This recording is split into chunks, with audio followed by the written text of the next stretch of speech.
Tonight we slip away from the glow of your screen, from the instant ping of a message delivered halfway around the world without a thought. We travel back, not to an age of myth, but to one of gritty, sweating, profoundly inconvenient reality. You find yourself not on a dusty movie set, but in a cramped, wood-paneled office in St. Louis, in the winter of 1860. The air is thick with cigar smoke and a palpable, desperate urgency. Around a desk littered with maps, 3 men are staring at a set of financial ledgers that tell a story of impending ruin, while a fourth, a politician with a wild gleam in his eye, is talking about horses. Fast horses. An impossible number of them, running across a continent most of the people in this room have never seen. You are here at the conception of a corporate Hail Mary, a last-ditch gamble that will become the Pony Express. And you, with your modern sensibilities and soft hands, are about to learn the first hard truth. This isn't a romance. It's a logistics company born from a perfect storm of greed, politics, and panic. You probably won't survive the investor meeting, let alone the journey. So, before you get comfortable, take a moment to like the video and subscribe, but only if you genuinely enjoy what I do here. Now, dim the lights, and let's ease into tonight's journey together. The problem they are trying to solve is so simple, so maddeningly basic to you, that it feels like a prank. California has gold. Lots of it. The discovery at Sutter's Mill in 1848 triggered a migration so massive it's a widely accepted historical fact that San Francisco's population exploded from about 800 to over 25,000 in just 2 years. But in 1860, California is also a state, newly admitted to the Union, and it feels terrifyingly alone. The Sierra Nevada mountains are a towering, snow-packed wall. The deserts to the east are waterless voids. And the information connecting it to the government back in Washington, D.C., travels at the speed of a swaying coach or a sailing ship battling the fierce winds around Cape Horn. A letter from your family in New York could take months, if it arrived at all. News of a political crisis, a financial panic, or a war could arrive so late it was mere historical trivia. This isn't an inconvenience. It's an existential threat to the idea of a continental nation. The men in the room are William H. Russell, Alexander Majors, and William B. Waddell. You know them as the founders, but right now they are freight magnates on the brink. Their firm, Russell, Majors and Waddell, has a small empire of ox-drawn wagons hauling government supplies along the western trails. It's a good business, until it isn't. Contracts are fickle. Weather is a constant enemy, and the overhead, thousands of oxen, wagons, and teamsters, is staggering. They are leveraged to the hilt. The wild-eyed politician is Senator William Gwin of California. He's been selling them a vision, a fast mail service, St. Joseph, Missouri, to Sacramento, California, in 10 days or less. Half the time of the existing stagecoaches. He promises them a lucrative federal mail contract, the admiration of a nation, and the salvation of their business. The historical debate he's exploiting is a raw one. Politicians and newspaper editors are screaming about the need for faster communication to keep the West, and its precious electoral votes and gold, loyal to the Union as the nation fractures over slavery. The Pony Express, though privately funded, will be born from this federal desperation. Russell, the dreamer and risk-taker of the trio, is sold. Majors, the pious, practical operations man, thinks it's financial suicide. Waddell, the cautious accountant, is already calculating the losses. But the pressure is everywhere. Their existing overland stage service, the Butterfield Overland Mail, takes a southern route, a sprawling 2,800-mile journey that is politically untenable as north-south tensions rise. The central route is shorter, more direct, and fiercely advocated by northern politicians. Someone just has to prove it can be worked year-round. So, they make the decision. Not out of courage, but out of a lack of better options. It's a pivot, a startup moonshot funded by a dying core business. Historians still argue whether this was visionary entrepreneurship or a spectacular act of corporate folly by men who had run out of road. Your first lesson in the mundane logistics of this moonshot is the map. They unroll it on the desk, its edges frayed. The distance is just under 1,900 miles. You don't think in miles, you think in drive time. But there are no roads here, not as you know them.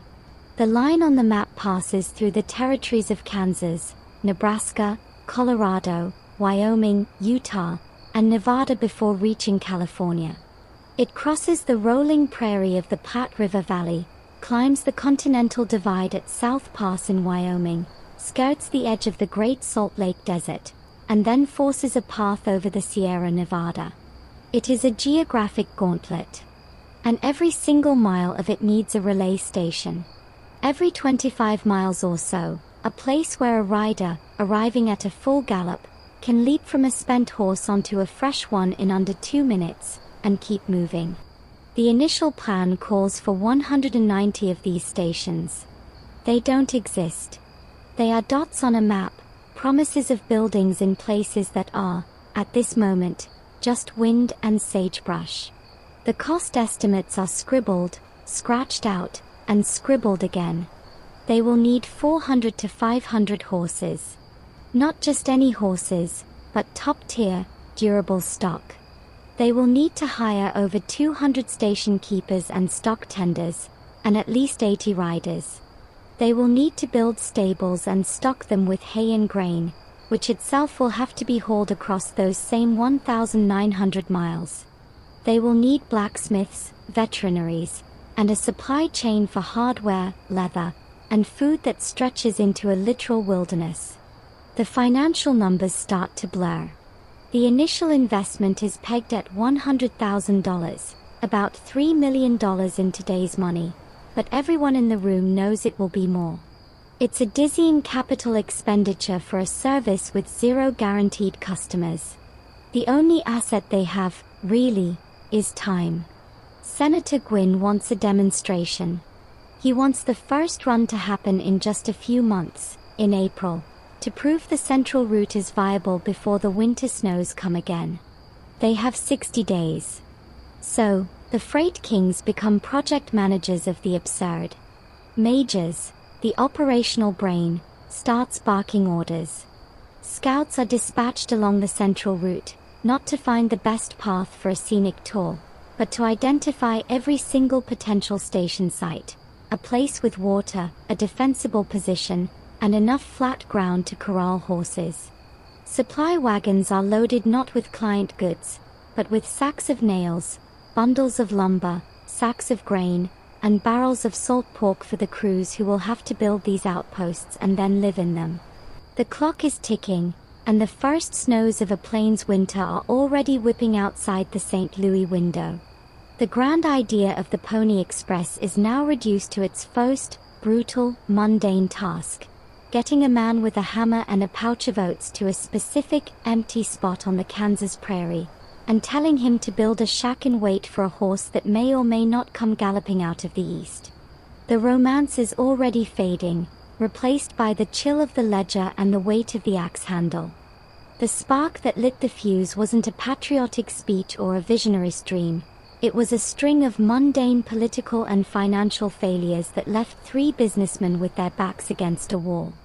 You're still in that smoke-filled room, but now you're listening closer. William H. Russell isn't just a freight magnate. He's a man addicted to the grand gesture, a promoter who understands the power of a headline better than the balance of a ledger. Alexander Majors, his partner, is his opposite, a teetotaling, Bible-quoting workhorse who believes in discipline, solid oxen, and contracts fulfilled on time. William B. Waddell is the purse strings, a man who feels every expense like a physical pain. Their freight business is the widely accepted historical engine of Western settlement, hauling the very material of empire, flour, bacon, mining equipment, across the plains. But it's a brutal, low-margin grind. A single spoiled contract, a harsh winter, or an Indian raid on a supply train could wipe out a year's profit. And the US government, their biggest client, is notoriously slow to pay. Enter Senator William Gwynn. He's not a benefactor, he's a man with a problem. California is his state, and it's screaming into a void. The Butterfield Overland Mail, which takes the southern route through Texas and Arizona, is a fact. It works. But its 25-day schedule is too slow, and more importantly, in 1860, its southern alignment is politically toxic. The nation is ripping itself apart over slavery, and communication lines are becoming political statements. The central route, straight west from St. Joseph through the heart of the country, is faster and symbolically vital for tying the west to the northern states. But it's also supposedly impossible in winter. The Sierra Nevada passes, men say, become walls of snow taller than buildings. Gwynn needs someone to prove them wrong. He needs a spectacle. He finds his mark in Russell, a man whose ambitions have consistently outrun his capital. Gwynn dangles the ultimate prize, an exclusive, lucrative US mail contract for the central route, worth hundreds of thousands a year, if they can just demonstrate it's feasible. For Russell, it's a lifeline. For Majors and Waddell, it's a terrifying gamble they feel forced to take to save their core business from collapse. So the decision is made in an atmosphere of quiet desperation, not bold celebration. The Pony Express is not founded. It is reluctantly midwifed into existence as a costly publicity stunt for a freight company in distress. Historians still argue whether Russell, Majors and Waddell truly believed in the long-term viability of the Express, or if they saw it purely as a loss-leading demonstration project to secure the far more valuable government freight and stagecoach contracts they really wanted. The paperwork is a whirlwind. They create a new corporate entity, the Central Overland California and Pikes Peak Express Company, a mouthful designed to sound established and substantial. But it's a shell. All the money, all the risk, all the existing infrastructure of wagons and men, is drawn from the trembling coffers of Russell, Majors and Waddell. Now the abstract panic becomes concrete, punishing action. The timeline Senator Gwynn demands is insane. The first ride must launch in April 1860. It is now late January. They have roughly 60 days to create a functional 1,900-mile logistics chain across a continent. The first mundane task is the route itself. They don't have time to survey new trails. Instead, they hijack existing ones. Their route is a Frankenstein's monster of pathways. It follows their own freight wagon ruts along the Oregon Trail for stretches, uses trails blazed by fur trappers and missionaries in the mountains, and connects dots between military outposts and Mormon settlements in Utah. The path is chosen not for its scenic beauty or safety, but for one brutal, simple metric. Where can we find water every 20 miles? A horse can run flat out for about 10 miles before exhaustion truly sets in, so they plan for relay stations at intervals of 10 to 15 miles. This isn't for the rider's comfort, it's equine physiology dictating logistics. Majors takes operational control, and his first move is to flood the West with men. Supply wagons, already the lifeblood of their freight business, are repurposed as mobile construction crews. You see them now, not as romantic prairie schooners, but as heavy-duty freight rigs, groaning under loads of sawed lumber, window frames, door hinges, sacks of grain, barrels of salt pork, and crates of rifles and ammunition. They are not heading west to sell goods. They are heading west to build tiny, isolated islands of supply in a vast ocean of grass and rock. Each wagon is an ark, carrying everything needed to create a station from nothing. The tools to build it, the food to sustain its keeper, and the feed for the 4 to 6 horses that will be stabled there. The cost is immediate and dizzying.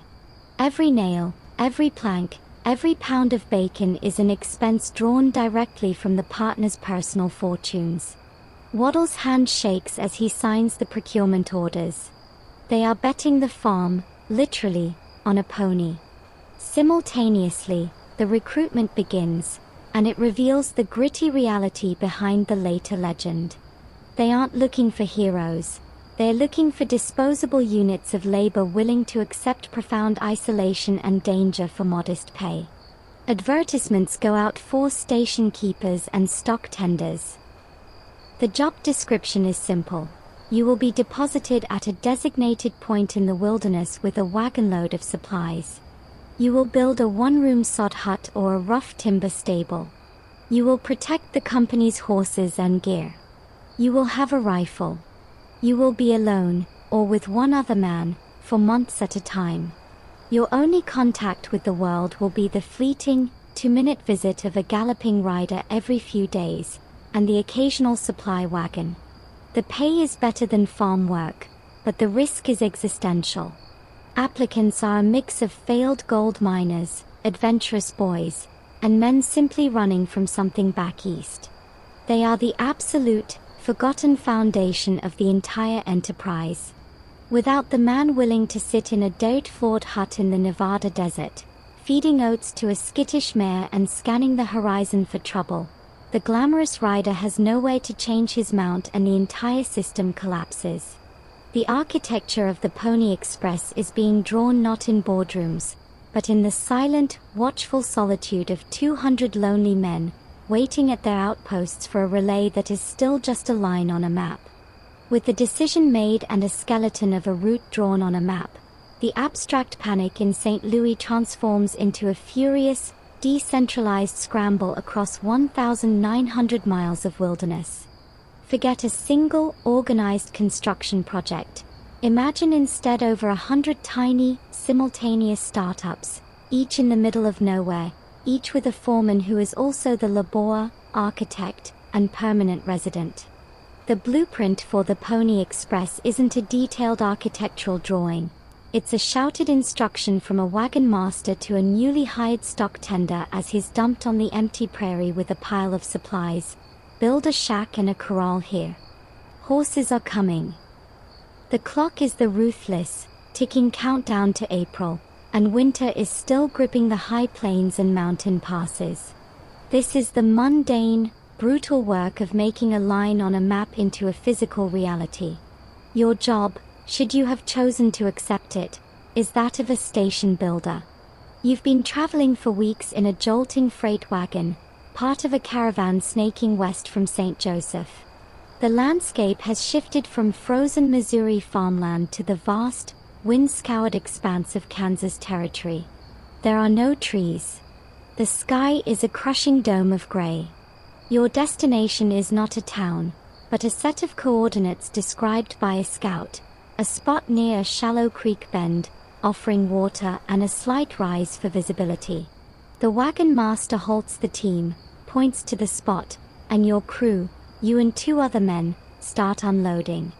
The supplies are your entire world: axes, saws, a keg of nails, a roll of tar paper for roofing, a stack of rough-sawn timber, a cast-iron stove, 2 sacks of flour, a barrel of salt pork, a crate of ammunition, and a few basic tools.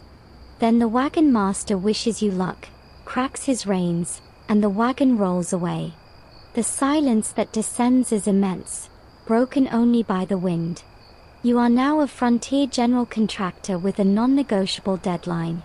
A rider will come galloping through here in a matter of weeks.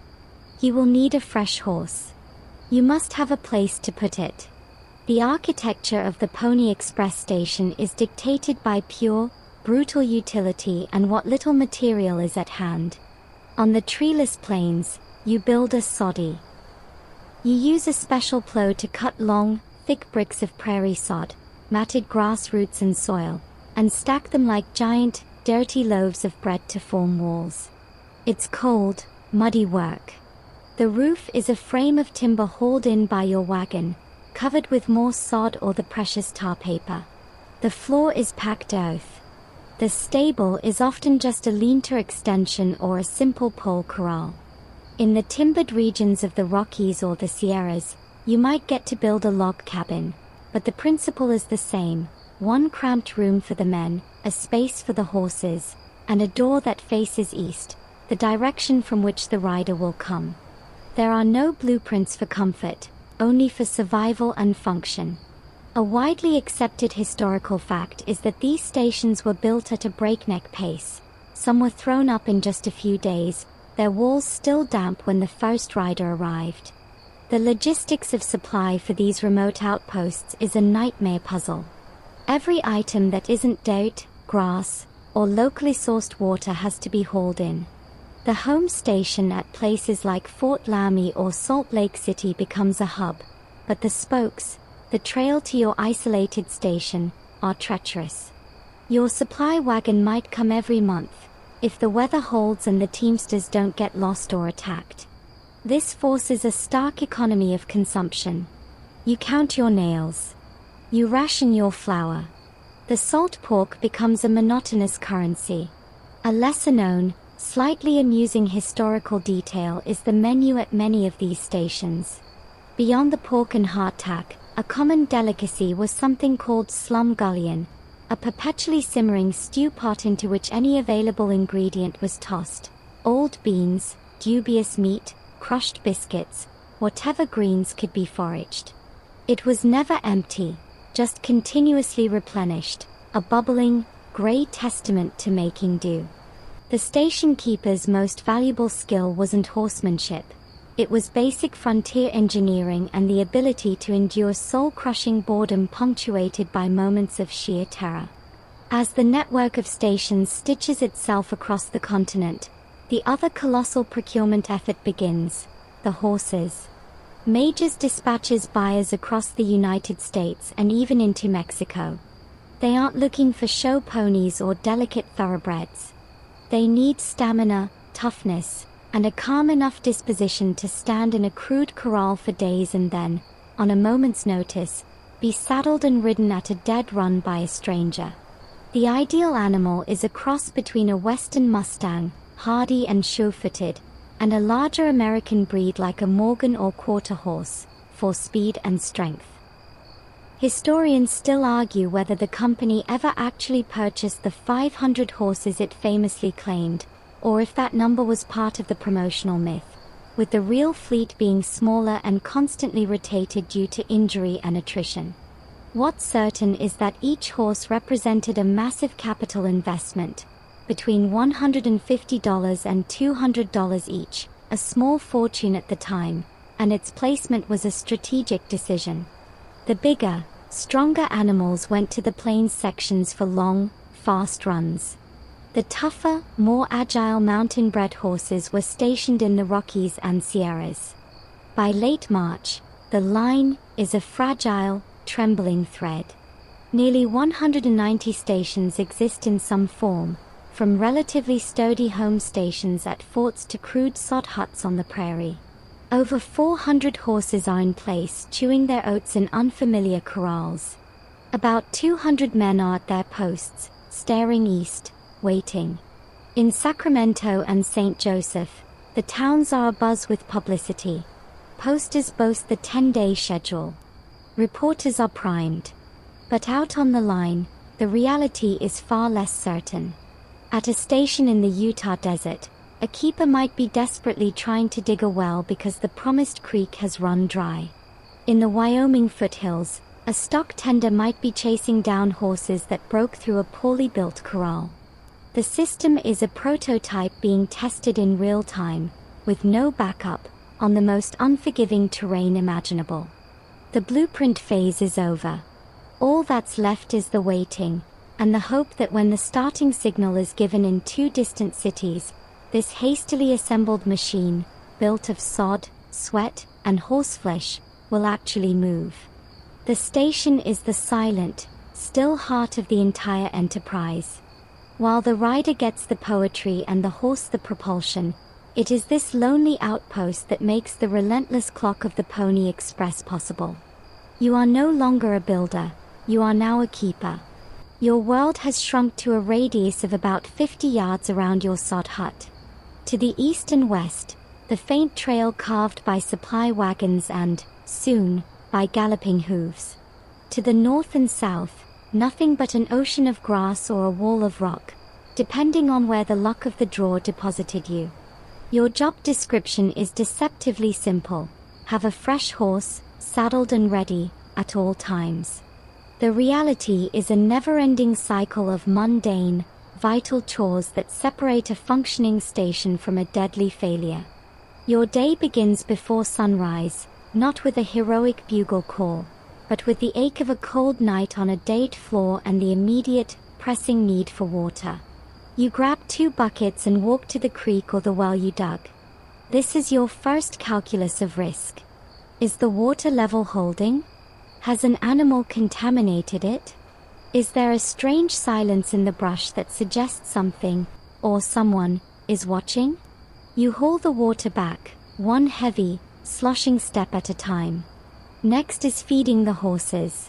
You have 4 to 6 of them in your care, the company's most valuable mobile assets.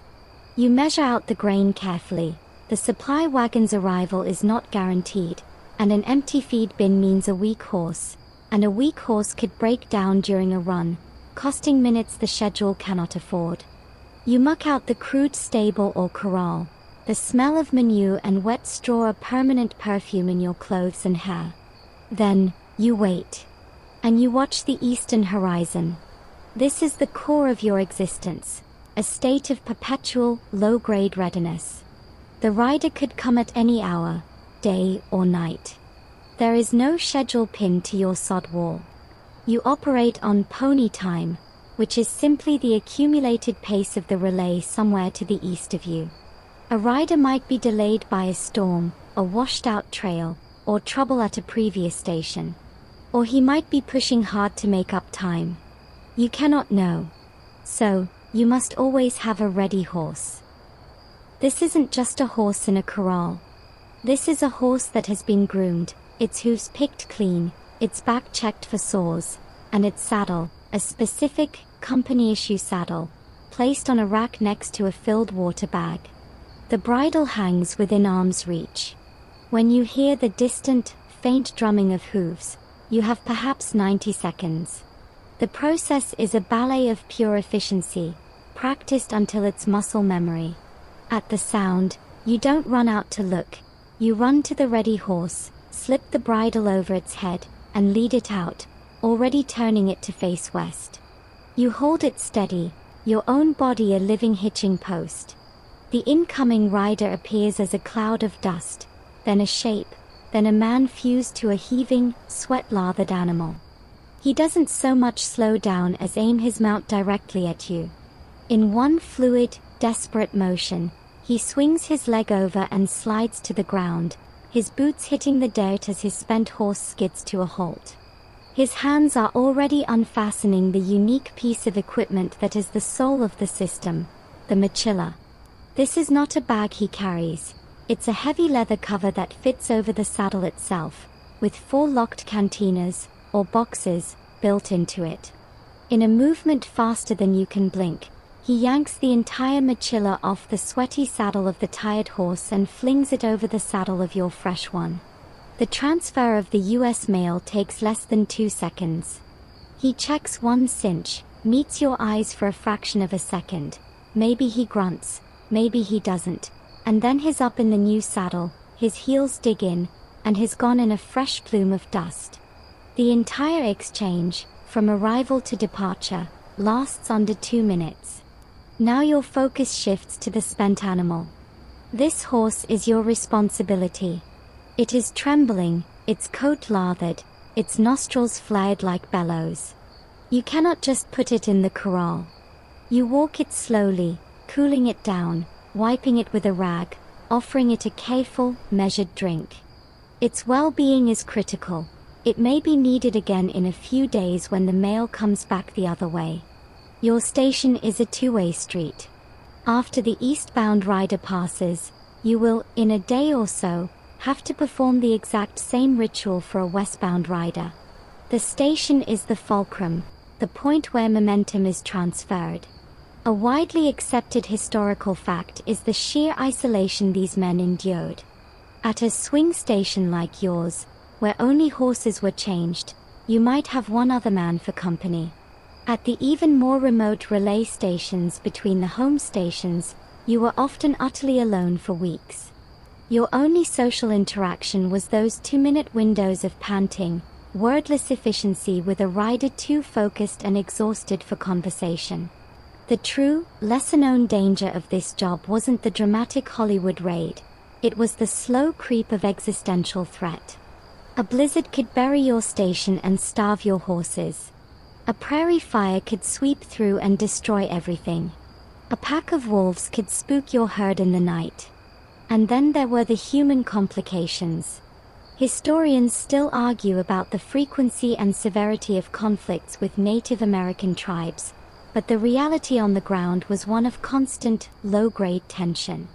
Your station was an invasion, a strange outpost on lands where you were not welcome. You were a target not for who you were, but for what you had: food, horses, metal tools, and guns. A lonely station keeper found dead, his horses gone, was not a melodramatic tragedy. It was an operational report that would eventually trickle back to division superintendents, who would then have to find a fool to take his place. The glamour of the Pony Express never reached these huts. Here, it was just the weight of the water bucket, the ache in your back from chopping firewood, the strain in your ears listening for hooves, and the endless, watchful scanning of the horizon, where the only thing more frightening than seeing something was seeing nothing at all. In the 2-minute whirlwind of a station change, only one object truly matters, and it isn't the rider, the horse, or even the mail inside. It's the mochila. Forget the image of a rider clutching a leather mail sack. The genius, the mundane, logistical genius, of the system is that the mail never needs to be handled. It stays locked inside a contraption that is itself the saddle. You see it now, not as a relic in a museum, but as a grimy, sweat-stained, critically important piece of non-technological technology. The word mochila is Spanish, roughly meaning knapsack or covering, and that's exactly its function: a leather sheath that transforms any company saddle into the official mail carrier. Picture a standard saddle of the 1860s. Now, imagine throwing a heavy, fitted leather apron over it. This apron has 4 holes cut into it that align perfectly with the horn and cantle, the front and back rises, of the saddle. Slung over these protrusions are 4 cantinas, locked, rectangular leather boxes. That's it. That's the entire system. The eastbound mail goes in the 2 cantinas on the right side, the westbound mail in the 2 on the left. The rider's job isn't to load or unload letters, it's to move the entire mochila from one saddle to another. When he leaps off his spent horse at your station, he is yanking this entire rigid leather cover, with its precious cargo firmly locked inside, off one saddle and draping it over the fresh one you're holding. The transfer of hundreds of letters, government dispatches, and business reports is accomplished in one grunting heave. No fumbling with bundles, no risk of dropping a letter in the date, no delay. The design solves a myriad of mundane but catastrophic problems. First, speed. 2 minutes is the standard station stop. Handling individual mail bundles would take 10 times as long. Second, security. Each cantina has a lock. The station keeper does not have the key. The division superintendent at the home stations, places like Fort Kearny or Salt Lake City, holds the keys. Only there is the mochila opened, its contents sorted, and letters for the local area removed or new ones added for the next leg. This prevents a lonely station keeper from tampering with the mail, either out of curiosity or theft. A widely accepted historical fact is that despite the immense value of some of the business information and financial documents carried, losses from theft by Pony Express employees were vanishingly rare. The mochila system, a simple physical barrier combined with a process control, ensured that. Now, consider the mail itself. This is not a service for love letters from home. The cost sees to that. Sending a half-ounce letter cost $5 at the start, about $150 in today's money. The price later dropped to $1, still a prohibitive sum for an ordinary laborer. So who paid? Banks, newspapers, commodities brokers, and the federal government. The mail is business. It is intelligence. It is thin, crackling tissue paper covered in dense script, because every fraction of an ounce mattered.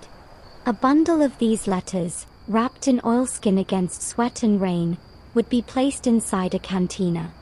A lesser-known, slightly amusing historical detail is that besides these official dispatches, the Pony Express also carried a small, regular newspaper for its own employees, a single sheet of tissue called the Pony Express edition of the St. Joseph Gazette or a Sacramento paper, summarizing the news from the other end of the line. It was a morale booster and a vital link for men isolated from the world they were connecting. The weight and balance of the mochila were constant calculations. A fully loaded cantina might hold 15 pounds of mail. 4 cantinas meant up to 60 pounds of extra weight, all positioned on top of the saddle. This is why the horses were chosen for strength as well as speed, and why the riders were required to be light. Every ounce counted in the relentless calculus of speed. Historians still argue about the actual average speed maintained, with some modern analyses suggesting the famed 10-day schedule was more of a promotional peak than a consistent average, often stretching to 12 or even 15 days due to weather and mishaps. But the mochila itself never changed. It was the constant, the baton in this continental relay race. Its very simplicity was its robustness. It required no maintenance beyond occasional oiling of the leather. It had no moving parts to break. It was just a tough, lockable container that could be thrown, dragged, and soaked, and still keep its contents secure. So when you stand at your station, holding the fresh horse, and you see that cloud of dust resolve into a rider, you aren't looking at his face. You're looking at the distinctive silhouette he creates. A man hunched over a saddle that seems to have 4 bulky growths on it. That shape is your signal. You tighten your grip on the bridle of the fresh horse, turning its head west. The drama of the moment isn't in the rider's courage, it's in the flawless execution of a designed procedure. The pounding hooves slowed to a skidding walk.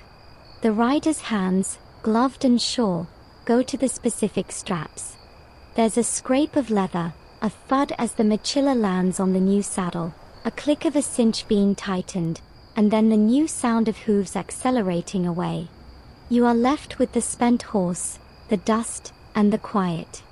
The important thing, the locked, leather-clad heart of the operation, is already a mile down the trail, and you played your part in moving it. No words were exchanged. No mail was touched. The system worked. The animals powering this enterprise are almost universally misnamed. You hear Pony Express, and you imagine a wiry rider atop a small, scrappy pony. The truth is far more practical and equine. The company didn't want ponies.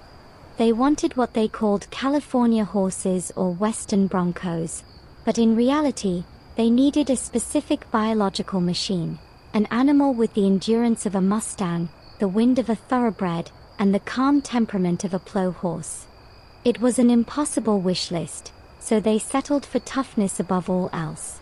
The average express horse stood about 14.2 to 15 hands high, that's roughly 5 feet at the shoulder. Not a pony, but not a giant draft horse either. It was the Goldilocks zone of frontier horseflesh, big enough to carry a man and the heavy mochila at speed for 10 miles, but small and nimble enough to navigate mountain switchbacks and rocky riverbeds. The sourcing of these horses was a continent-wide scavenger hunt conducted at a dead run. Alexander Majors, the operations man, dispatched buyers with specific instructions and large bank drafts. They scoured the markets in Missouri and Illinois for sturdy American breeds. They went down into Texas and Mexico, looking for the descendants of Spanish Mustangs, animals born to the dry climates and rough forage of the West. They bought from Mormon settlers in Utah who had developed hardy stock, They weren't buying matched sets for a parade. They were assembling a patchwork cavalry from whatever could run and not die immediately. The cost was staggering. A prime express horse could cost between $150 and $200. With a need for 400 to 500 animals at the start, the horseflesh alone represented an investment of up to $100,000, the equivalent of millions today. And a horse wasn't a one-time purchase, it was a consumable resource. They broke legs in gopher holes, they foundered from being pushed too hard, they were stolen, they succumbed to disease. The logistics of replacement were a constant, background drain. The science of the express horse was in its deployment, not its breeding. This is where the operational mind of majors showed itself. Horses were not distributed evenly. They were strategically stationed according to the terrain of their division. On the flat, hard-packed plains of the initial run from St. Joseph to Fort Kearny, they placed the bigger, longer-legged animals. Here, a horse could open up its stride and run flat out for its entire 10-mile leg, covering the distance in a blistering 30 minutes or less. These were the equine sprinters.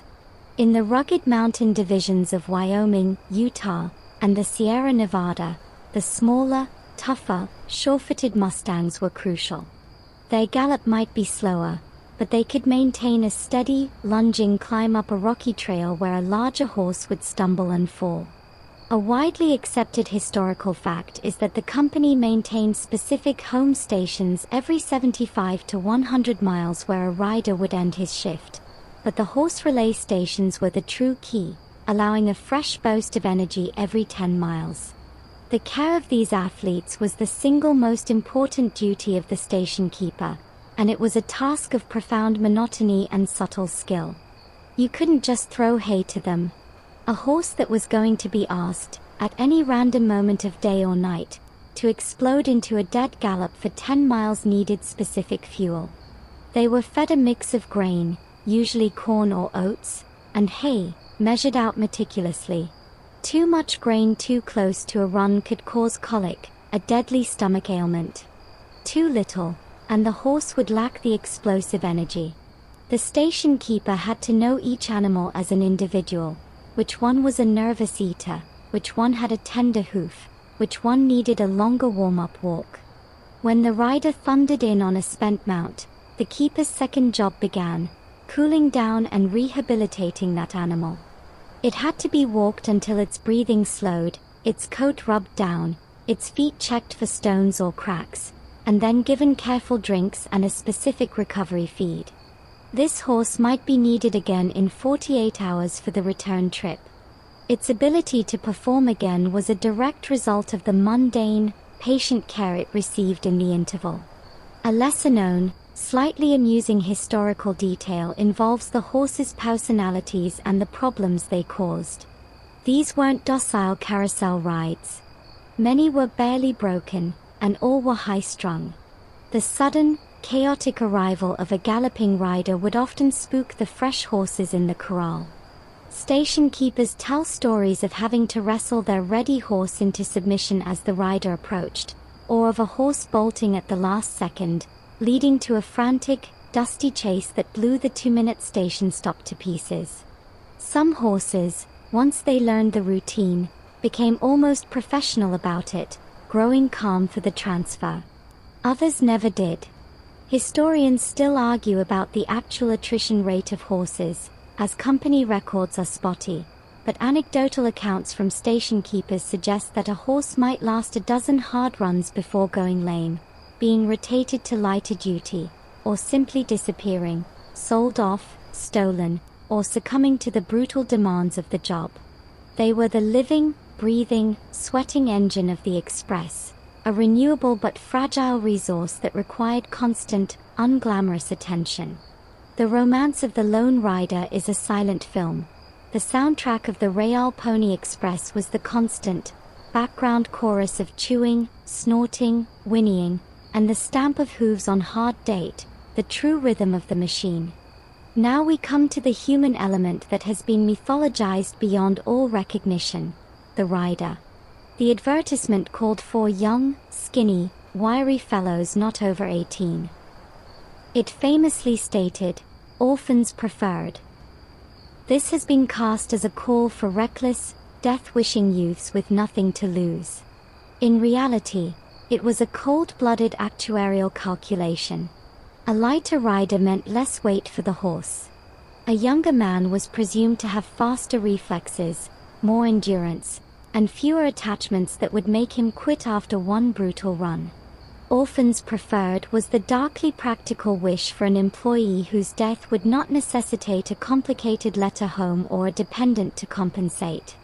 The company wanted disposable units of speed. You answer that ad. You are perhaps 16, maybe 20. You weigh 120 pounds soaking wet. You can ride, of course. Every boy in Missouri or California could claim that. But this is different. At the home station, you meet the division superintendent, a grim-faced man who has seen riders come and go. He has you sign a pledge, a document written by the pious Alexander Majors. You swear an oath to abstain from profane language, intoxicating drinks, and quarrelsome conduct. You promise to be faithful to your duties and to protect the mail with your life. You sign it. It is a piece of paper. The reality you will discover is that the pledge is less a code of conduct and more a corporate liability waiver, a way for majors to claim moral high ground while paying you to do a job that regularly required gulping whiskey to numb the pain and screaming curses at your horse to keep it moving through a hailstorm. The widely accepted historical fact of the rider's pledge is often presented as proof of the venture's noble character, when it was largely a performative document ignored by necessity on the trail. Your equipment is issued. It's not much. You get a Bible, courtesy of majors, a horn to alert the station of your approach, though most riders found blowing it wasted breath and rarely used it, a revolver, and a rifle. The weapons are not for heroics. They are weight, and you will soon learn to resent every extra ounce. The company would rather you run than fight. Your uniform is your own clothes, usually a rough shirt, buckskin pants, and boots. You might get a light, short jacket. The most important item, provided by the company, is the saddle. And your job, stripped of all poetry, is to become a temporary, living part of that saddle for 75 to 100 miles. Your first run is a lesson in systematic agony. You are woken at all hours. The mail is coming. The mochila is locked onto your saddle. You are given a route card noting the stations you'll stop at. You mount up, feel the unfamiliar weight of the locked cantinas, and then you're off. The initial gallop is thrilling. The wind, the speed, the purpose. This feeling lasts about 10 miles. Then, your body begins to report. The constant, pounding jar of the gallop travels up through the horse, through the saddle, and into your bones. Your kidneys feel bruised. Your thighs begin to chafe raw against the leather. Your hands, gripping the reins constantly, cramp. You hit the first relay station. The 2-minute change is a blur of pain as you dismount and remount. The new horse feels different, its gait unfamiliar. Off again. Now the darkness closes in, or the searing sun beats down. You are alone with the rhythm of hooves and the expanding universe of your own discomfort. The lesser-known reality of the rider's life was the psychological toll of this solitude and responsibility. You weren't just carrying letters. You were carrying the clock. The schedule was a concrete, unforgiving thing. Delays accumulated. If you were late arriving at your relief point, the next rider would start his leg late, and the domino effect could add hours to the transcontinental time. This weight, this intangible pressure, was often heavier than the mochila. You rode through pitch-black nights where the trail was only a faint lighter shade of dark, trusting the horse to know the way. You rode through thunderstorms where lightning lit the world in stark, terrifying flashes. You rode knowing that a single misstep, a twisted hoof in a prairie dog hole, could snap your horse's leg and leave you stranded miles from anywhere, the sacred schedule broken because of a rodent's burrow. Historians still argue about the average longevity of a rider on the job. Some lasted for the entire 18-month operation, becoming hardened professionals. Many quit after a handful of runs, the romance thoroughly beaten out of them by physical misery and the eerie, vast loneliness of the trail. And what of the pledge? The intoxicating drinks? At many home stations, a keg of whiskey was considered essential medical supplies. A rider would come in frozen from a mountain run, his hands locked around the reins, his body one solid ache. A tin cup of antifreeze was administered not for revelry, but for survival, to get his blood moving again so he could sleep and do it all over again in a day or two. The profane language? It was breathed into the wind, shouted at stubborn horses, and muttered at the pain. The riders were not angels.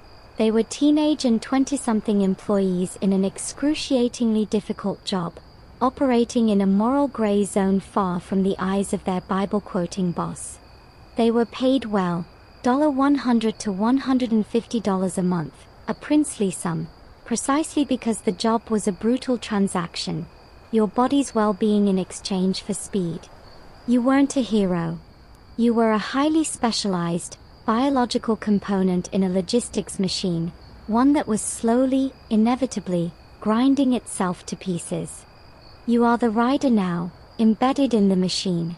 The grand vision of the 10-day crossing is, from your perspective, irrelevant. Your world has collapsed into a series of brutal, 10-mile sprints strung together by a single, unbreakable rule. You do not stop moving. The clock isn't a concept in a headquarters. It's the pounding of your own heart, the burning in your lungs, and the relentless strike of hooves on packed earth. This is the grueling mechanics of a run, a process of pure, distilled motion where every minute and every ounce is accounted for, not on paper, but in the failing light of your own endurance. Your shift begins not with a dramatic send-off, but with a curt nod from the division agent. The mochila is locked onto your saddle. He checks your route card, a small slip of paper listing the stations you'll hit. There's no pep talk. You mount. The first 10 miles are about finding a rhythm with this specific horse. You learn its quirks. Does it pull to the left? Does it startle at shadows? You settle into the gallop, a ground-eating pace that is less about top speed and more about sustainable velocity. A flat-out run would kill a horse in 5 miles. This is a controlled, punishing drive. You are a jockey pacing a marathon. Your eyes scan the trail 50 yards ahead, looking for the divot, the rock, the snake that could end everything. Your body learns to absorb the shock, rising slightly in the stirrups to let your legs act as springs, a constant, fatiguing isometric exercise. The approach to a relay station is a carefully choreographed sequence. About a mile out, you might, if you have the breath, give a short blast on your horn. This isn't for ceremony, it's a logistical air horn. It tells the station keeper, get the ready horse out now. As you crest the final rise, you see it, the small hut, the corral, and the keeper leading your fresh mount out, already turned west. You do not slow to a trot. You aim your sweating, heaving animal directly at that spot. At the last possible second, you pull back, skidding to a dusty halt. Even before the horse is fully stopped, you are swinging your leg over. Your boots hit the dirt. Your fingers, stiff and gloved, go to the specific straps securing the mochila. There's a twist, a pull, and the heavy leather cover comes free. In one continuous motion, you pivot and heave it onto the saddle of the fresh horse. The station keeper is holding the animal steady. You check one cinch, not both, there's no time, put a foot in the stirrup, and haul yourself up. You might meet the keeper's eyes. No words are exchanged. A nod, at most. Then your heels touch the new horse's sides, and you are accelerating away. The entire process, from arrival to departure, clocks in under 2 minutes. The spent horse is already the keeper's problem. Your world has narrowed again to the trail ahead and the next 10-mile pulse of speed. A widely accepted historical fact is the sheer distance covered in a single shift, 75 to 100 miles. To comprehend that, break it down. That's 7 to 10 individual horse changes. That's 7 to 10 of those 2-minute ballets. That's between 4 and 6 hours of cumulative, body-pounding galloping. You are not traveling in a straight, easy line. You are following the contours of the land, fording creeks, climbing grades, descending into ravines. The physics are brutal. On a steep uphill, you lean forward, almost lying on the horse's neck, to ease its burden. On a downhill, you lean back, standing in the stirrups, to keep from pitching over its head. Your body is in constant, subtle motion, a dance of counterbalance against gravity and momentum. The goal is not to rest, but to manage the expenditure of energy, the horse's and your own, so you can finish your leg and pass the mochila to the next rider without having lost a minute. Now, introduce the variables. Night falls. The trail vanishes. You are now riding by feel, and by the dim light of the stars or a sliver of moon. Your horse can see better than you can, so you give it its head, trusting its instinct to stay on the path. This is a terrifying surrender of control. A thunderstorm erupts on the open prairie. There is no shelter. The rain comes in blinding, horizontal sheets. The trail turns to slippery gumbo. Your horse, spooked by lightning, wants to bolt. You are now a contest of wills, fighting to keep the animal on a path you can no longer see, your clothes soaked through, the mochila growing waterlogged and heavy. A lesser-known, slightly amusing historical detail is the rider's universal hatred for their issued horns. In high wind or rain, blowing it was futile. Many riders simply threw them away to save weight, relying on the thunder of hooves as their only announcement. The company's idealized equipment list constantly bumped against the messy reality of the trail. You ride through pain. The chafing on your thighs becomes a raw, burning agony. Your back seizes into a knot of protest. Your hands are blistered, then calloused, then blistered again. There is no one to complain to. The only break is the 2-minute pause at a station, and you are too focused on the transfer to even register your own body's screams. Historians still argue about what the riders thought about during these long, painful solitudes. Some likely counted hoof beats, or stations, or miles. Others probably entered a kind of trance, their minds blank, their entire being reduced to the repetitive motion of the gallop and the watchful scanning of the trail. They were not thinking of nation or destiny. They were thinking of the next station, the next horse, the next 10-mile increment. The mechanics of the run reduced grand purpose to a simple, animal imperative: keep moving. Always, keep moving. The continent wasn't crossed by courage, but by a relentless, grinding persistence, one punishing 10-mile sprint at a time. While the rider gallops into legend, you are left behind in the silence. You are the stock tender, the station keeper, the fixed point in the swirling dust. Your name is not recorded for posterity. Your face is not sketched by newspaper artists. Your job is not to move, but to enable movement. And it is, in every conceivable way, more dangerous, more isolating, and far less glamorous than that of the rider. If the Pony Express is a body, the riders are the flashing limbs, but you are the bone, the connective tissue buried deep and unseen, holding the entire structure together. Your station is your entire universe. You've built it, or you've inherited it from a man who quit or died. It is a one-room prison of your own construction. Your daily routine is a closed loop of mundane, vital tasks. Draw water, chop wood, feed and groom the horses, repair the corral, watch the horizon. The rider's visit is not a social event. It is a brief, violent interruption of your solitude.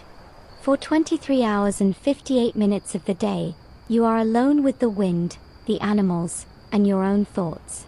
The isolation is a physical weight. You talk to the horses. You recite old recipes you remember from home. You count the cracks in the sod walls. A widely accepted historical fact is that these stations, especially the swing stations between home stations, were often staffed by just 1 or 2 men.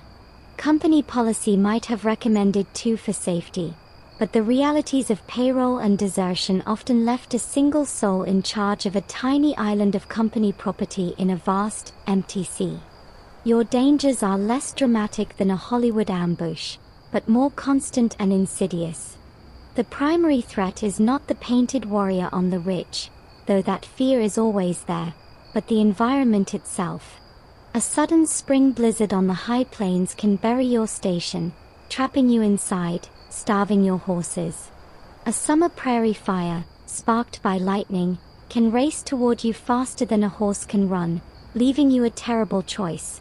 Try to save the company's animals or your own life. A rattlesnake takes up residence in the woodpile. A grizzly bear, smelling your food stores, investigates your hut at night. Your health is your own responsibility. A splinter becomes infected. A tooth abscesses. A broken bone sets wrong. The nearest doctor is 100 miles away, at a home station or a fort, and getting to him requires you to abandon your post, which is a fireable offense. You suffer through illness and injury with a stoicism born of absolute necessity. The human threats are more complex. While conflict with Native American tribes was real and sometimes violent, the more common and demoralizing issue was theft and harassment. Your station is a known point. You have food, tools, weapons, and most importantly, horses. A group of young men from a local tribe might see your horses not as part of a national communication project, but as unattended wealth, a resource for hunting or status. They might attempt to run them off. Your job is to prevent that, not out of malice, but because if you lose the horses, you lose your job and likely any chance of getting back to civilization. So you stand watch, rifle in hand, trying to project a confidence you don't feel. Historians still argue about the true nature of these interactions, with accounts varying wildly from peaceful trade for food to deadly skirmishes. The truth for you on the ground was likely a tense, ambiguous standoff, a constant low-grade anxiety that frayed the nerves more than any single, dramatic attack. A lesser-known, slightly amusing historical detail involves the station keeper's unofficial role as an innkeeper and diplomat.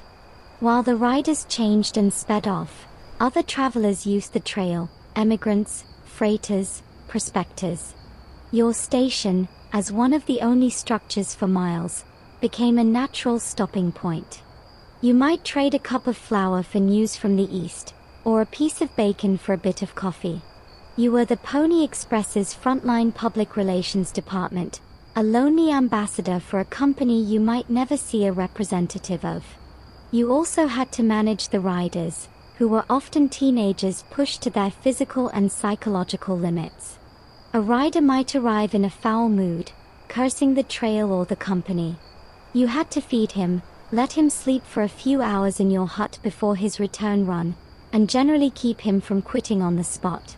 Your pay was less than the riders, but your responsibilities were broader and never-ending. You weren't just caring for horses, you were maintaining a node in a network, a tiny outpost of an empire of information that you yourself were largely cut off from. The romance of the express never trickled down to the sod hut. Your legacy is the unbroken chain of readiness, the fact that when the rider came, the horse was there, saddled, and facing west. That was your entire, anonymous contribution to history. Being ready, alone, in the middle of nowhere. No system this complex, built this hastily, can function without breaking. For all the planning, the pledges, and the capital, the Pony Express was a fragile thread, and it only took one snapped strand to threaten the entire tapestry. The breaks weren't always dramatic. Sometimes they were mundane failures of human spirit or animal flesh. A horse goes lame 5 miles from the next station. A rider, terrified by a storm or rumors of trouble ahead, simply refuses to take the next mochila. A station keeper, driven mad by isolation, abandons his post. When this happened, the clock didn't stop. The schedule was a sacred, unforgiving covenant with the newspapers and the government. So, the system had to improvise. It had to have a fix. And the most famous of these fixes was a man named Robert Pony Bob Haslam and his 380-mile marathon. You are Pony Bob. It's May 1860. You're at a home station in Nevada, having just finished your regular 75-mile run. You're bone-tired, looking forward to a hot meal and a bed. Then the division superintendent finds you. The rider scheduled for the next leg east has refused to go. The reasons are murky. Maybe he heard credible threats of Paiute activity on the trail ahead after the recent outbreak of what would be called the Pyramid Lake War. Maybe he's just spent. It doesn't matter. The mail is here. The clock is ticking. There is no backup rider. The superintendent looks at you. He doesn't order you. He presents you with a problem that only your body can solve. The next home station, where a fresh rider should take over, is 190 miles away. You have to cover both your own route and the absent man's. The pay will be doubled. The risk is incalculable. You make the decision not out of heroism, but out of a professional's understanding that the entire relay hinges on this moment. You eat quickly. They strap the mochila onto a fresh horse. You mount up and head east, into the known danger zone. Your first leg is your own familiar run, but the urgency is different. You're not pacing for a 75-mile shift. You're launching a desperate salvage operation. You hit your usual relay stations, changing horses in the standard 2-minute blur, but you don't stop at your usual endpoint. You ride straight through, telling the confused station keeper you're covering for Dutch Phil, the missing rider. You take a fresh horse and keep going. The landscape changes. The stations become more fortified, the keepers more nervous. You hear snippets, stations burned, men killed. The widely accepted historical fact of Pony Bob's ride is its distance and time, 380 miles in 36 hours, using over 24 horses. But the mundane reality was the accumulating toll. After 200 miles, you are no longer riding. You are clinging to consciousness, your body a symphony of pain. The gallop becomes a hypnotic, mechanical punishment. The mechanics of such a run defy normal logistics. You are operating far beyond the company's designed parameters. Station keepers, seeing you arrive instead of the expected rider, have to adapt on the fly. They might not have a ready horse prepped, causing a delay. You have to shout your explanation over the wind as you swap the mochila. You drink water from your canteen while at a full gallop. You eat strips of jerky clenched in your teeth. There is no rest. At each change, the few seconds your feet are on the ground are the only respite your body gets from the pounding. Your mind narrows to a single point of light, the next station. Not the 380-mile goal, just the next 10 miles. Then the next. A lesser-known detail about this legendary ride is what happened in the middle of it. After covering about 300 miles, having crossed into safer territory, Pony Bob did actually stop. He slept for 9 hours. This wasn't a failure, it was a necessary biological reboot. He then got up, mounted again, and completed the final 80 miles to deliver the mail. This pause is often glossed over in the myth, but it's the crucial, human reality. The system didn't need a Superman. It needed a determined man who understood the need for a strategic nap. You finally reach the home station at Smith's Creek. You hand off the mochila to a fresh, well-rested rider. Your part is done. You dismount, and your legs nearly buckle. You can't remember the last thing you ate. Every muscle is locked in protest. You have a sunburn, windburn, and saddle sores that will take weeks to heal. You are paid your double wages. There is no medal. The fix has been applied. The thread, though stretched nearly to breaking, is whole again.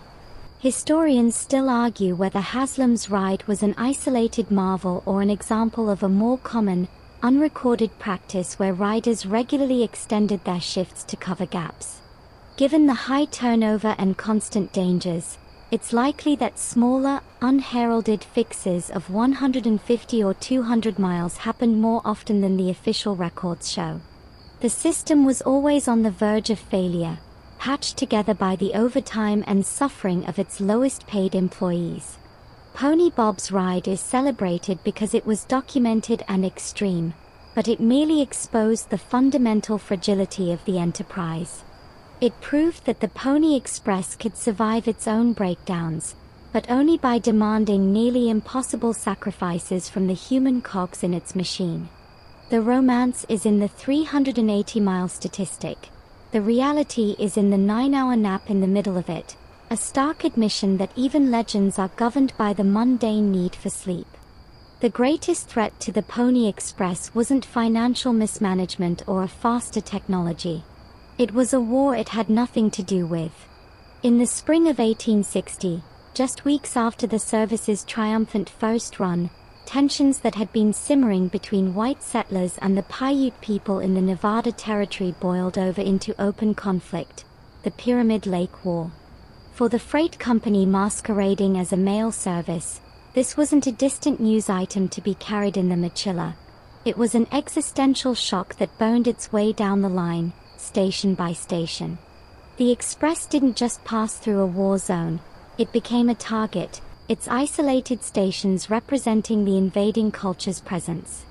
You are a station keeper at a place like Buckland Station or Williams Station in western Utah Territory, modern Nevada. The routine dread of your isolation sharpens into a razor point of terror. Riders bring fragmented, panicked reports from the west.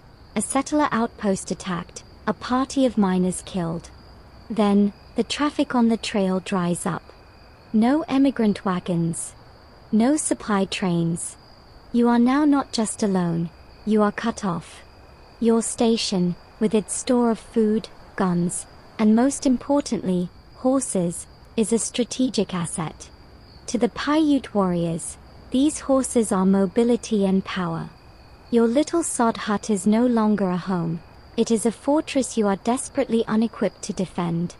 The widely accepted historical fact is that the Paiute uprising, sparked by a series of violent misunderstandings and settler aggressions, resulted in the destruction of several express stations and the death of an estimated 16 of its employees, more than were ever killed in any other single cause during its operation. The attacks are not grand cavalry charges. They are swift, precise, and devastating. A war party appears at dawn or dusk. They set fire to the stable or the hut's roof. As you scramble to fight the flames or retrieve your weapons, they run off every horse in the corral. If you resist, you are killed. If you flee into the desert, you might die of exposure. The stations are designed for efficiency, not defense. They are low, with few firing ports, often situated near water and open ground, terrible for holding against a siege. Within weeks, a string of stations along the crucial Carson River route in Nevada is reduced to smoldering ruins. The line is severed. The clock, that god of the express, stops dead. The company's response is a frantic, militarized scramble. Division superintendents like Bolivar Roberts in Carson City become makeshift generals. They round up every able-bodied man they can find, riders, stock tenders, local gamblers, and miners, forming armed posses. Their mission isn't to fight a war, but to perform emergency logistics under fire. You might be a rider, suddenly handed a rifle instead of a mochila.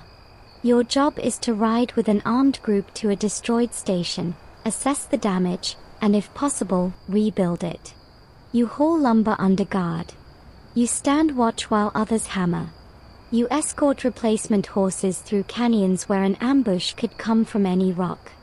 The Pony Express transforms from a mail carrier into a beleaguered supply line for itself.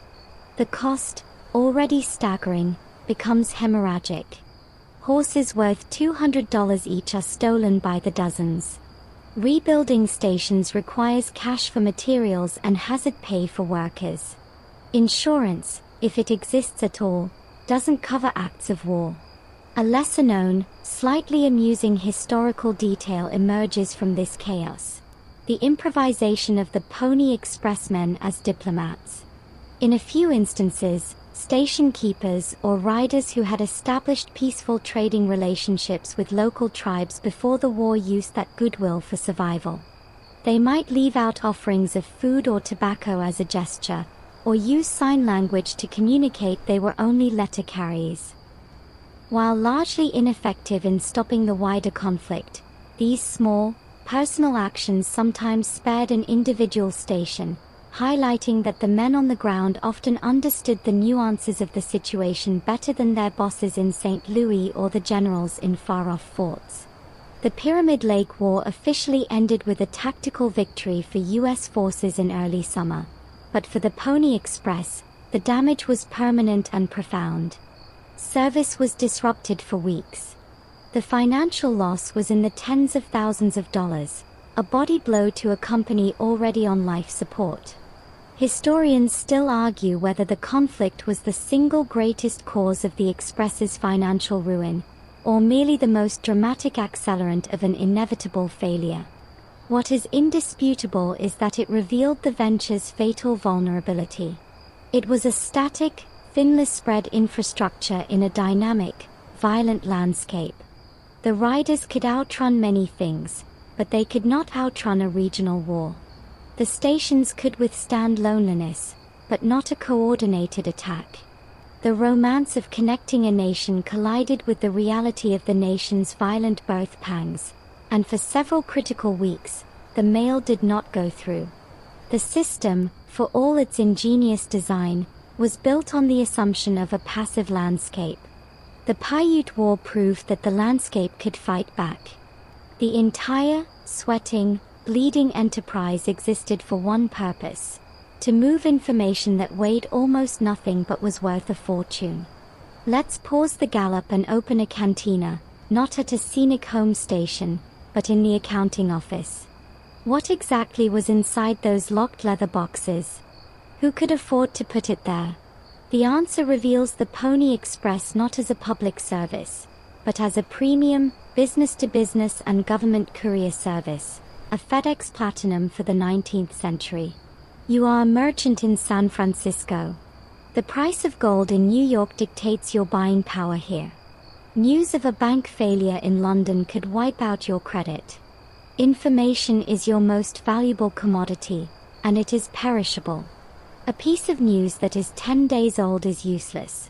The same news that is 21 days old, the stagecoach time, is a historical artifact that will have already cost you money. So, you walk to the office of the Central Overland California and Pikes Peak Express Company. You have a message, written in the tight, cramped script of commerce on the thinnest tissue paper available. It might be a cipher, a code agreed upon with your partner in St. Louis. Buy all wheat, stop prices to rise, stop. It might be a draft for a bank transfer. You hand it to the clerk, who weighs it on a delicate scale. The rate is $5 per half ounce for the initial service. You pay without flinching. That $5 is an investment, not an expense. For you, the 10-day guarantee means you might corner the wheat market before your competitor, who is waiting for the stage, even knows there's a reason to buy. The Pony Express isn't a mail service. It's a strategic weapon in the arsenal of capital. The other primary client is the U.S. government. Official military dispatches, diplomatic correspondence, and the all-important news from the secession crisis tearing the country apart travel in the mochila. The government paid a special, bulk rate, but it was still exorbitant. For officials in Washington, the ability to communicate with the military commanders and loyal officials in California in 10 days, instead of weeks, was a matter of national security. They weren't paying for letters, they were paying for control. A widely accepted historical fact is that despite the high cost, the Pony Express was never profitable. The revenue from these high-value clients, while significant, was a drop in the bucket compared to the staggering operational costs of maintaining the line. They were selling champagne at caviar prices, but it turned out the cost of maintaining the vineyard and the courier was bankrupting them. Now, look at the letter itself. Because weight is money, the paper is almost impossibly thin, like onion skin or fine tissue. The writing is microscopic, often covering both sides. Envelopes are a luxury. Letters are often folded into their own self-contained packets, sealed with wax. To save more weight, some senders used cross-writing, a technique where after filling the page normally, they would turn it 90 degrees and write another layer of text over the top, creating a nearly illegible grid of ink. Reading it required patience and a good eye. A lesser-known, slightly amusing historical detail is that some of the most common mail was, in fact, newspaper dispatches. Major papers like the New York Herald or the Sacramento Union would pay to have their latest edition's front-page news condensed onto these tissue sheets and sent via Pony Express. This news would then be telegraphed from the endpoint, Sacramento or St. Joseph, to the rest of the country, or reprinted in the local paper at the other end. So, the Pony Express often carried yesterday's news so it could become today's headline elsewhere. For the ordinary person, the service was a fantasy. A laborer earned maybe $1 a day. Spending a month's wages to send a single, lightweight letter was an absurdity. The little guy did not use the Pony Express. His news traveled by the much slower, but affordable, steamship or overland stage. This reality shatters the populist myth. The galloping rider wasn't bringing word from your sweetheart. He was bringing word of a stock market crash or a political coup. Historians still argue about the total volume of mail carried. Estimates suggest only about 35,000 letters were ever transported by the Express. When you consider that each eastbound and westbound trip might carry a few hundred letters at most, the total throughput was minuscule. It was a boutique service for the elite, a proof of concept for speed that the vast majority of the population could only read about in the very newspapers whose dispatches were riding in the cantina. So, when you stand at your station and see the rider approach, you are not witnessing a democratizer of information. You are witnessing the physical transfer of high-value data.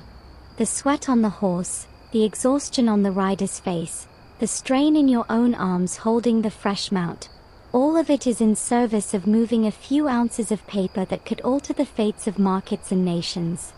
The romance is in the motion.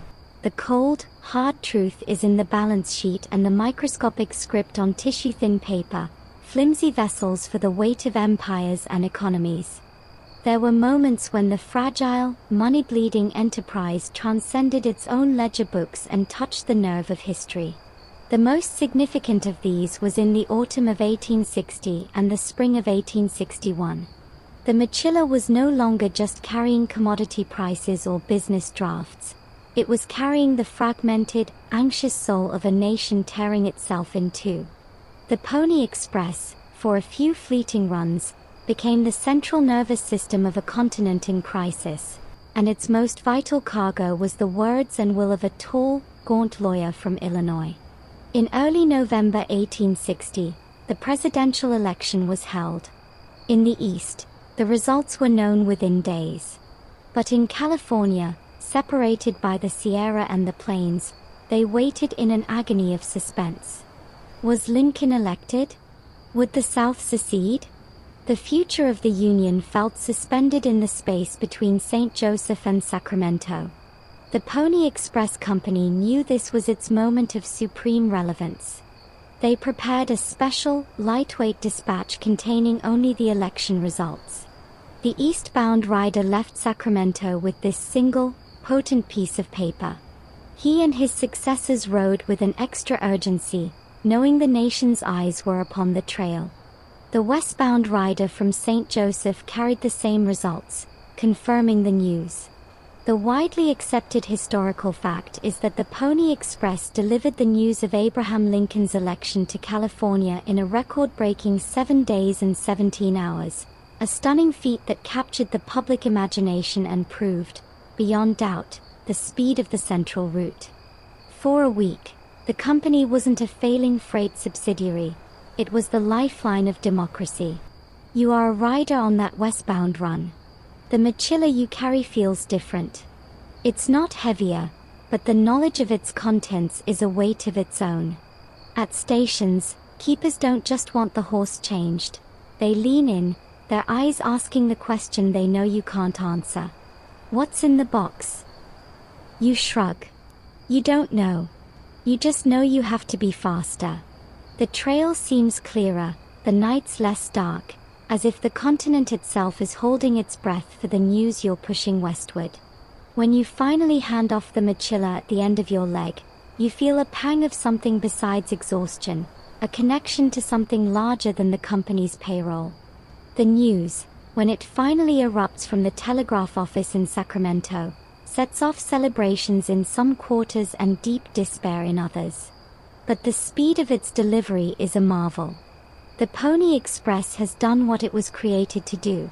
It has made the nation smaller, faster. The greater test comes 4 months later. Lincoln has been elected, southern states have seceded, and the nation is on the razor's edge of war. On March 4, 1861, Lincoln delivers his first inaugural address, a carefully worded masterpiece aimed at holding the remaining Union together. The text of that speech is perhaps the most important political document in America at that moment. It must reach California, the loyal western anchor of the Union, with all possible speed. Again, the Pony Express is tasked. The speech is condensed onto thin tissue paper. Every word, every nuance of Lincoln's plea for reconciliation. A lesser-known, slightly amusing historical detail is the logistical challenge of this specific run. The speech was long. Even on tissue paper, it was a bulky packet. Special arrangements had to be made, and it's believed the company may have dedicated an entire eastbound run primarily to this single document, a breathtakingly expensive single-item delivery that underscored its national importance. You are the division superintendent at a home station like Fort Laramie when the speech comes through. The rider arrives, and this time, you have the key. You unlock the cantina. Inside, among the few business letters, is the thick, precious packet. You don't read it all, but your eyes scan the opening lines. In your hands, my dissatisfied fellow countrymen, and not in mine, is the momentous issue of Civil War. The words crackle in the quiet of the stockroom. You are holding the president's direct voice, days old, not weeks. You make sure it is secured in the mochila for the next rider, who is already waiting, tense with the importance of his leg. The machine is functioning at its absolute peak, a perfect synthesis of horseflesh, human endurance, and logistical timing. Historians still argue whether the delivery of these political documents actually altered events in California, or if they merely confirmed what was already known via slower means. But the symbolic power was incalculable. It demonstrated that the central government could project its voice to its far-flung states with unprecedented speed, a vital show of cohesion in a disintegrating time. For those few days in November and March, the Pony Express was not a business. It was a vital national utility. The riders were not employees, they were couriers of destiny. The stations were not lonely outposts, they were links in a chain holding the Union together. It was the enterprise's finest hour, a proof of concept so spectacular that it cemented its legend forever. And yet, the irony was profound. As the riders galloped with Lincoln's words, the hammer blows of progress were already falling. Men were stringing wire on poles along a very similar route. The Pony Express was carrying the messages that would help preserve the Union, even as the technology that would make the express obsolete was being built, mile by mile, in its very shadow. It was reaching its glorious, poignant peak just as the ground beneath its hooves was beginning to vanish. Even as riders carried Lincoln's inaugural address, the financial foundations of the Pony Express were not just crumbling, they were being actively dismantled by the very man who had championed it. The shadow falling over the enterprise was twofold. One was the literal shadow of telegraph poles being erected. The other was the darker, more immediate shadow of embezzlement and scandal that would destroy the company's credibility and siphon off its last hope of solvency. You are back in the financial offices of Russell, Majors and Waddell. But the mood has curdled from desperate gamble to outright panic. William H. Russell, the visionary promoter, is drowning. The Pony Express is hemorrhaging money. $30, $40, maybe $50 for every dollar it brings in. The Pyramid Lake War losses are a fresh, open wound. The government, embroiled in its own secession crisis, is slow to pay for the military freight contracts that are the core business. Russell needs cash to keep the wagons rolling and the ponies running. In a move of breathtaking folly or desperation, he turns to bonds meant for Indian trust funds, federal money held in safekeeping for Native American tribes. He forges endorsements and uses these bonds as collateral for private loans to prop up his collapsing empire. It is a spectacular fraud. When it is discovered, as it inevitably is, the scandal explodes in the press. The Pony Express man is not a hero, but a thief.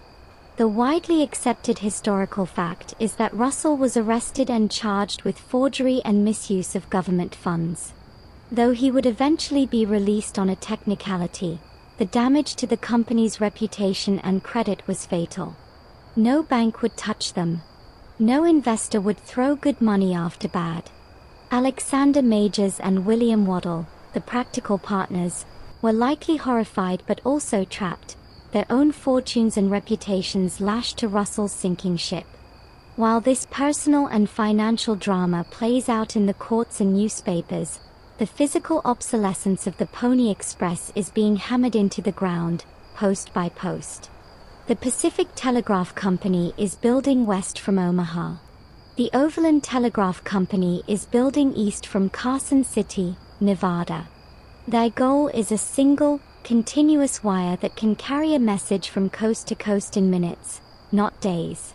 The telegraph is the apotheosis of everything the Pony Express was trying to achieve, instantaneous communication, and it renders the entire, sweat and blood enterprise conceptually dead. You can see the crews along the trail. They follow a similar route, often using the Pony Express stations as waypoints or supply depots. The station keepers, in their isolation, now witness the future arriving in the form of wagon loads of glass insulators, spools of wire, and men with climbers' belts. The contrast is galling. Your entire existence, your loneliness, your danger, is dedicated to a 2-minute horse swap to save an hour. These men are planting wooden poles that will erase time altogether. The Pony Express Company, in its death throes, tries to adapt. It even wins a contract to carry telegrams between the ends of the unfinished telegraph line, a poignant, temporary job as a bridge for the technology that will kill it. For a few months, the riders gallop with slips of paper containing telegrams, a bizarre hybrid of the old and new. But it's a stopgap, a final, fleeting relevance. Historians still argue whether the telegraph alone would have killed the Pony Express, or if the company's catastrophic finances and Russell's scandal would have doomed it regardless. The truth is likely a synergy of failure. The telegraph made the express technologically obsolete just as its own management made it financially and ethically bankrupt. The venture was a spectacularly timed failure, arriving a decade too late to be a sustainable monopoly and a decade too early to avoid the telegraph. A lesser-known, slightly amusing historical detail from this twilight period involves the company's desperate attempts to leverage its one remaining asset, its brand. They offered through tickets for passengers on their associated stagecoach line, capitalizing on the Pony Express name for a slower, cheaper service. They sold off horses and equipment piecemeal. It was a going out of business sale for a legend. The men on the line felt the change. Riders were laid off. Stations, especially the most remote and vulnerable, were closed first. The keepers were paid, if they were lucky, with company scrip or a final, diminished wage, and told to find their own way back to somewhere. The relentless clock was winding down. The once sacred schedule began to stretch, then to splinter as resources were pulled. The machine was being cannibalized to pay its debts, even as it limped through its final, predetermined laps. The gallop had become a dirge, and the only thing spreading faster than the news the riders carried was the news of their own employer's ruin. The end was not a bang, nor even a decisive final gallop, but a quiet administrative sigh. On October 26, 1861, the last continuous strand of telegraph wire was connected at Salt Lake City. A message was tapped from Sacramento to Washington, D.C. The Pony Express is hereby discontinued. The company that owned it was already bankrupt, its assets seized, its founders disgraced or ruined. There was no grand ceremony for the final run west from St. Joseph. It had likely already happened days or weeks before, unnoticed by a public now enthralled by the lightning of the telegraph and the gathering storm of civil war. The Pony Express simply stopped, its purpose instantly and utterly antiquated, like a candle snuffed by the flip of an electric switch. You are a rider on one of the last trips. You might not even know it's the last. You take the mochila at your home station, you run your leg through the familiar stations, you hand it off. The routine is the same. But the signs are there if you look. At a swing station, the keeper seems dejected, packing a small bag. They're closing her down, he says as you swap the leather cover. You nod, but you're already turning the fresh horse west. The news is just another piece of information, less urgent than the mail in your cantinas. You finish your leg, collect your pay, perhaps in cash, perhaps in a dubious company draft, and you're told there's no return run scheduled. You're done. The machine has ejected you. You are now a former Pony Express rider, a specialist in a trade that no longer exists. Your unique, hard-won skills, the ability to endure 100 miles of galloping solitude, to swap a mochila in 2 minutes in the dark, are now useless curiosities. You might join the army, or head to the gold fields, or simply find work as a ranch hand. The legend hasn't yet been written. Right now, you're just out of a job. The stations are abandoned, one by one. The keepers leave, taking what they can carry. The horses are sold at auction to the army, to freighters, to ranchers. The sturdy, worn saddles are dispersed. The mochilas, those unique leather brains of the operation, are likely cut up for scraps or tossed into storage and forgotten. Within months, the sod huts on the prairie begin to melt back into the earth under the rain and snow. The log cabins in the mountains are stripped for firewood by passing emigrants or claimed by new settlers. The line on the map, so feverishly drawn and defended, blows and vanishes, reclaimed by the wilderness it had so briefly challenged. The widely accepted historical fact of its operational lifetime is 18 months. In that time, it lost its owners over $200,000, a catastrophic sum. It had carried approximately 35,000 pieces of mail. It had employed around 80 riders and 200 station staff. And then it was gone. But then, a strange alchemy began. Even before the last horse was sold, the myth started to outpace the mundane reality. Newspapers that had once marveled at its speed now penned nostalgic elegies. The failures, the financial ruin, the scandal, the brutal working conditions, were gently airbrushed away. What remained was the image. The lone, wiry rider, silhouetted against a sunset, leaning low over his galloping pony, defying distance and danger to connect a nation. It was a perfect symbol for the America it had served. Youthful, reckless, individualistic, and hell-bent on conquering geography. The fact that it was a corporate disaster run by a fraudster was inconvenient to the legend, and so it was minimized. Historians still argue about the true legacy. Was it a crucial, if fleeting, proof of concept for transcontinental communication that paved the way for the telegraph and railroad? Or was it a financially and humanly costly anachronism, a dead end in the history of logistics? It was likely both, a necessary, spectacular failure. A lesser-known, amusing footnote to the legacy is the cottage industry of fakes and frauds it spawned almost immediately. Within years of its closure, aging men across the West began claiming to have been Pony Express riders. The number of men boasting of the title would eventually dwarf the actual number of employees tenfold. It was the Victorian equivalent of adding astronaut to your dating profile.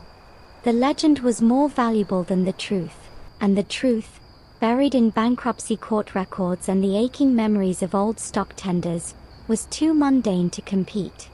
The Pony Express became not a historical event, but a story America told itself about its own spirit, fast, daring, and ultimately triumphant, even in its failure. And so the hoofbeats fade, not into silence, but into the hum of wires strung between tall poles, a new kind of wind singing across the same vast plains. The gritty reality of the sod hut, the weight of the mochila, the specific ache of a 75-mile shift, these dissolve, leaving behind the silhouette, the idea of the ride. It is the fate of all such endeavors, is it not? The sweat and logistics of the moment are forgotten, while the shape of the effort, the courage it implied, the obstacle it overcame, endures in the stories we choose to keep. The station keeper's vigil ends. The rider's pain eases into memory. The horses, those sturdy, anonymous engines, find other pastures. The continent they crossed in a frenzied, 10-day dash is now knitted together by instant pulses of electricity, then steel rails, then asphalt and radio waves. The problem they solved so heroically, so expensively, vanished almost the moment they proved it could be done. Yet, in the quiet between your thoughts, you can almost hear it, the faint, rhythmic vibration beneath the static of the modern world. Not a gallop, but the echo of one. A reminder that before the seamless, invisible networks, connection was a physical, pounding, flesh and blood ordeal. It was a young man's weary body bridging a canyon, a lonely man's watchful eye at a remote well, the shade, unspoken understanding in a 2-minute exchange at a dusty relay point. It was fragile, and costly, and beautiful in its raw, mechanical determination. So let that image settle now, not of the myth, but of the mechanism. The simple, brilliant mochila sliding from one saddle to another. The clockwork of men and animals stretched across a continent, breathing as one system for a few, fleeting months. A testament not to the impossible, but to the terribly, arduously, mundanely possible. It worked. Just long enough to be remembered. Just flawlessly enough to become perfect in hindsight. The light is dim. The night is deep. The last rider has long since dismounted. The telegraph keys are still. Let the quiet, the true quiet of the prairie night after the gallop has passed, envelop you now. The journey is complete. The connection was made.